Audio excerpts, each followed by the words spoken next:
Namaku Raka, usia 32 tahun. Aku punya segalanya yang kuimpikan. Pekerjaan mapan, istri cantik bernama Nadia, dan sahabat sejak kecil, Dimas. Hidupku terasa lengkap. Aku percaya penuh pada mereka, dua orang terdekat yang selalu ada di sisiku. Tapi, aku tidak tahu, ternyata kebahagiaan ini hanya topeng. Sebuah rahasia perlahan-lahan akan menghancurkan semua yang aku miliki. Hai sahabat, selamat datang di channel Serpihan Kisah. Di sini kamu akan mendengar kisah nyata yang penuh air mata, luka, dan pelajaran hidup. Jangan lupa untuk klik subscribe dan aktifkan lonceng notifikasi, supaya nggak ketinggalan tiap episode terbaru. Sekarang, mari kita mulai ceritanya. Suatu malam, aku pulang lebih cepat dari kantor. Kulihat Nadia dan Dimas tertawa di ruang tamu, sambil menonton film. Aku tersenyum. Bagus ya, kalian akrab. Jadi aku tenang kalau harus sibuk kerja. Nadia hanya tersenyum manis. Dimas menepuk pundakku. Tenang Rak, gue jagain Nadia kalau lo sibuk. Aku benar-benar percaya, tanpa curiga sedikit pun. Hari itu, aku menemukan ponsel Nadia tertinggal di meja makan. Ada notifikasi masuk. Dari D. Isinya singkat, malam ini jangan lupa ya, aku tunggu. Jantungku berdebar. Aku coba berpikir positif. Mungkin ini dari temannya, Dina atau Dini. Tapi di kepalaku, huruf D hanya mengingatkanku pada satu orang. Dimas. Aku mencoba menepis rasa curiga. Tapi sejak malam itu, aku mulai memperhatikan gerak-gerik mereka.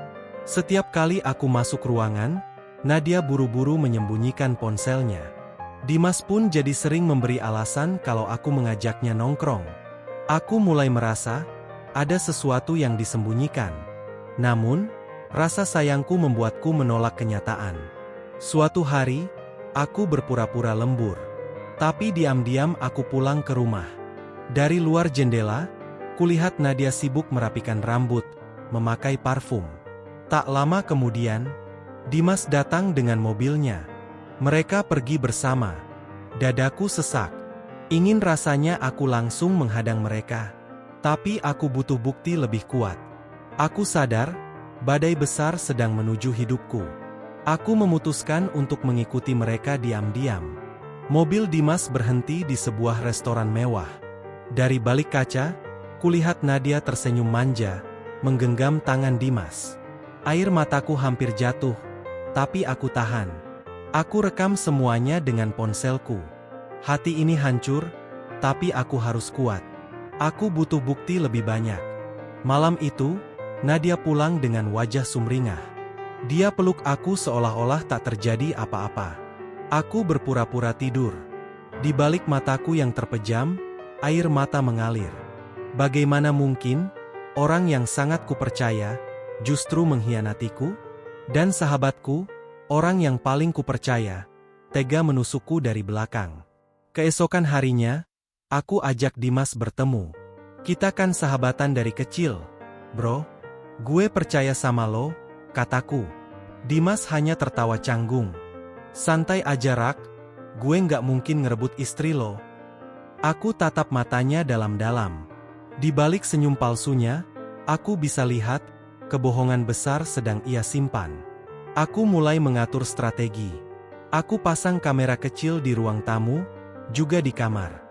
Semua rekaman otomatis tersimpan di laptopku di kantor. Aku tidak mau lagi jadi suami bodoh yang dibohongi. Hari demi hari, aku menunggu saat kebenaran itu muncul. Dan akhirnya, usahaku tidak sia-sia. Suatu malam, aku pura-pura ada dinas luar kota. Nadia menelpon seseorang, lalu tersenyum lega. Tak lama, Dimas masuk ke rumah. Mereka saling berpelukan, bahkan lebih dari itu. Semua terekam jelas. Aku menatap layar laptop dengan tangan gemetar.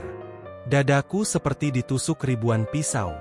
Hari itu, aku tahu, hidupku sudah tak akan pernah sama lagi. Aku duduk sendirian di kamar, menatap rekaman perselingkuhan Nadia dan Dimas. Tangan ini ingin menghancurkan laptop, tapi aku tahan. Hatiku remuk, Tapi pikiranku harus tetap jernih. Aku sadar, kalau aku gegabah, mereka bisa balik menyalahkanku. Aku harus hati-hati.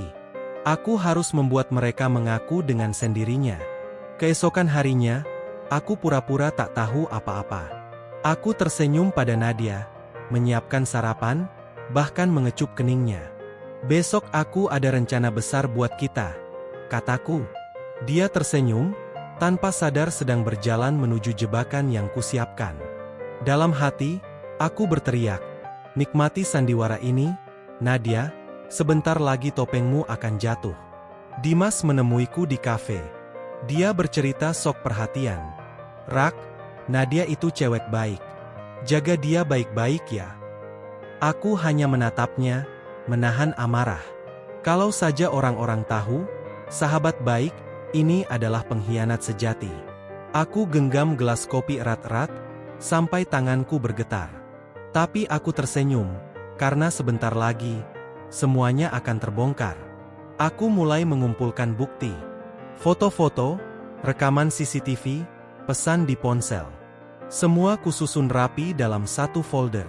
Aku bahkan menyewa pengacara untuk bersiap jika harus berpisah. Di setiap detik, rasa sakitku berubah menjadi kekuatan. Aku bersumpah, mereka harus menyesal telah menghancurkan hidupku. Aku pura-pura merayakan ulang tahun pernikahan kami. Aku ajak Nadia dan juga Dimas, katanya sekadar makan malam sederhana. Mereka datang dengan wajah bahagia, tanpa curiga sedikitpun. Di atas meja, kue ulang tahun menyala dengan lilin. Aku tersenyum, lalu berkata pelan, "Selamat datang di malam yang akan mengubah segalanya." Kami duduk bertiga di meja makan. Aku menatap Nadia dan Dimas bergantian, sambil menahan amarah. "Terima kasih sudah datang," kataku pelan. Nadia tersenyum manis, Dimas ikut tertawa kecil. Mereka tidak tahu, malam ini bukan perayaan. Malam ini adalah pengadilan. Aku mengeluarkan sebuah kotak kecil. Nadia membuka dengan penuh harap. Namun bukan perhiasan, melainkan sebuah flash disk. Aku pasang di TV. Rekaman perselingkuhan mereka terpampang jelas. Wajah Nadia langsung pucat. Dimas terperangah, kehilangan kata-kata. "Apa-apaan ini, Rak?" Nadia mencoba membela diri. Aku menatapnya tajam. "Jangan pura-pura. Semuanya jelas ada di depan mata." Dimas mencoba menenangkan. "Bro, ini nggak seperti yang lo pikir." Aku berdiri, membanting gelas ke lantai.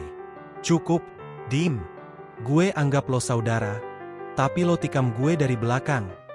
Suasana jadi mencekam. Nadia menangis, memelukku. "Maafkan aku, Rak, aku hilaf. Semua karena kesalahanku." Tapi aku mendorongnya. "Kalau hilaf sekali, mungkin aku bisa maafkan.